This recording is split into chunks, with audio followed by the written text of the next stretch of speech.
नमस्कार, स्वागत है आपका हमारे न्यूज चैनल पर। वक्त तो चला दिन की बड़ी खबरों का। भारत यूके आर्थिक और व्यापार समझौता पूर्ण रूप से लागू। भारत और यूनाइटेड किंगडम के बीच ऐतिहासिक व्यापक आर्थिक और व्यापार समझौता आधिकारिक तौर पर लागू हो गया। प्रधानमंत्री नरेंद्र मोदी ने इसे दोनों देशों के आर्थिक संबंधों के लिए एक ऐतिहासिक मोड़ बताया। इस समझौते के तहत ब्रिटेन के बाजारों में भारत के निर्यात होने वाले लगभग 99% सामानों अब कोई सीमा शुल्क नहीं लगेगा, जिससे भारतीय कपड़ा, चमड़ा, आभूषण और अन्य उद्योगों को बहुत बड़ा फायदा मिलने की उम्मीद है।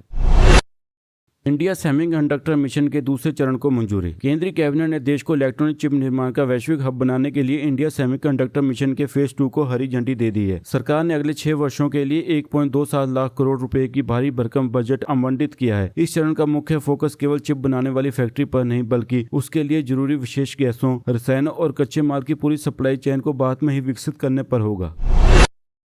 नोएडा में ईवी चार्जिंग के दौरान लगी आग से बड़ा हादसा। नोएडा की एक बहुमंजिली आवासीय इमारत में एक दर्दनाक हादसा हुआ, जहां इलेक्ट्रॉनिक व्हीकल को चार्ज करते समय शॉर्ट सर्किट हुआ और भीषण आग लग गई। इस हादसे में दम घुटने और झुलसने के कारण 2 लोगों की मौत हो गई, जबकि कई लोगों ने बांस के अस्थायी पुलों के सहारे खिड़कियों से कूदकर अपनी जान बचाई। यह घटना देश में ईवी चार्जिंग इंफ्रास्ट्रक्चर और रिहायशी इलाकों में इसकी सुरक्षा व्यवस्था पर कड़े सवाल खड़े करती है। यूएस ने ईरान पर नए हवाई हमले किए। अमेरिका ने ईरान की तटीय रक्षा प्रणाली और मिसाइल स्टोरेज सुविधाओं पर दिन के उजाले में हवाई हमले किए। ग्रेटर टूनबी आइलैंड पर यह हमले हुए। यह हालिया घटनाओं में यह महत्वपूर्ण कदम है और अंतर्राष्ट्रीय तनाव बढ़ रहा है। सामाजिक कार्यकर्ता सोनम वांगचुक के स्वास्थ्य पर चिंता। लद्दाख के प्रमुख पर्यावरण और सामाजिक कार्यकर्ता सोनम वांगचुक के स्वास्थ्य को लेकर दिल्ली हाईकोर्ट में बेहद जरूरी याचिका दायर की गई। याचिका में अदालत से अपील की गई कि वांगचुक की बिगड़ती स्थिति को देखते उन्हें तुरंत आपातकालीन चिकित्सा हस्तक्षेप और आवश्यकता पड़ने पर फोर्स फीडिंग की अनुमति दी जाए। याचिकाकर्ताओं ने आशंका जताई है कि यदि अगले 2 दिन में उचित चिकित्सा सहायता नहीं मिली तो उनकी स्थिति जानलेवा हो सकती है।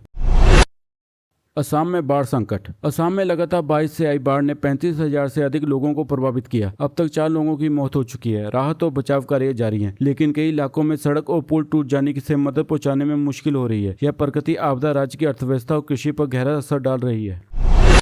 रूस यूक्रेन युद्ध। रूस ने यूक्रेन पर हमले तेज कर दिए हैं, जिसमें 6 लोगों की मौत और 20 लोग घायल हुए। यह संघर्ष अब और भी हिंसक होता जा रहा है और यूरोप की सुरक्षा व्यवस्था पर गंभीर खतरा मंडरा रहा है। नाटो देशों की प्रतिक्रिया आने वाले दिनों में इस युद्ध की दिशा तय कर सकती है। भारतीय मूल के अंतरिक्ष यात्री अनिल मेमन ने अपने पहले स्पेस स्टेशन का मिशन शुरू किया। यह भारतवंशियों के लिए बड़े गर्व का क्षण है और अंतर्राष्ट्रीय विज्ञान में भारतीय योगदान को दर्शाता है। उनकी सफलता आने वाले पीढ़ियों को विज्ञान और तकनीक में आगे बढ़ने की प्रेरणा देगी। सीबीएसई मूल्यांकन प्रणाली पर गड़बड़ी पर सुप्रीम कोर्ट सख्त। सुप्रीम कोर्ट ने साल 2026 की कक्षा 12वीं की उत्तर पुस्तिका में ऑन स्क्रीन मूल्यांकन में आई गंभीर तकनीकी खामियों पर सीबीएसई और केंद्र सरकार को कड़ी फटकार लगाई। कोर्ट ने कहा कि मूल्यांकन में हुई इस प्रणालीगत लापरवाही के कारण लाखों छात्रों को भारी मानसिक तनाव का सामना करना पड़ा और इस साल 5% गिरकर पिछले 7 वर्षों में सबसे कम 85.2% रह गया। केंद्र को इस पर 24 जुलाई तक विस्तृत स्टेटस रिपोर्ट दाखिल करने का आदेश दिया गया है। फीफा 2026 दूसरा सेमीफाइनल मैच। आज दूसरे सेमीफाइनल मैच में अर्जेंटीना ने इंग्लैंड को 2-1 से हराकर अपनी जगह फाइनल में बनाई। अब उनका मुकाबला स्पेन के साथ होगा। दोनों टीमें अर्जेंटीना और स्पेन इस खिताब को जीतने की प्रबल दावेदार मानी जा रही है। पिछले वर्ल्ड कप में अर्जेंटीना ने फ्रांस को हराकर यह खिताब जीता था।